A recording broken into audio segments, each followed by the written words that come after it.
विरोधकांकडून आज परभणीच्या घटनेवरती स्थगन प्रस्ताव दिला गेलाय।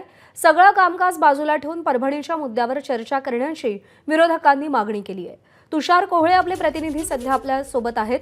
तुषार, परभणीच्या मुद्द्यावरून विरोधक आक्रमक झाल्याचं दिसतंय। निश्चितच आज विधानसभेमध्ये विरोधकांकडून परभणीच्या मुद्द्यावर स्थगन प्रस्ताव आणला जात आहे।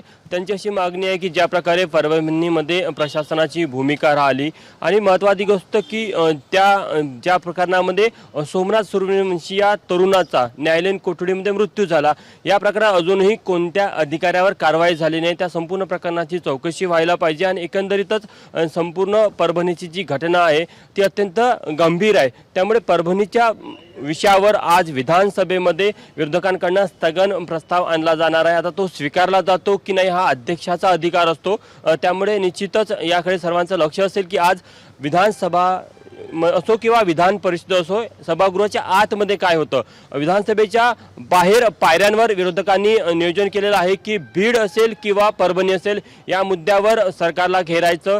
या संपूर्ण प्रश्नाला घेऊन विरोधकांनी नियोजन देखील केलेलं आहे। आज सकाळला त्यासाठी एक विरोधकांनी बैठक देखील बोलावलेली आहे। त्यामुळे निश्चितच हिवाळी अधिवेशनाचा आज दुसरा दिवस आहे। हा परभणी आणि बीड या मुद्द्यावर गाजण्याची शक्यता आहे, पण सर्वाधिक लक्ष याकडे असणार आहे की विरोधकांनी जो परभणीच्या मुद्द्यावर स्थगन प्रस्ताव आणला तो अध्यक्षाकडून स्वीकारला जातो की नाही।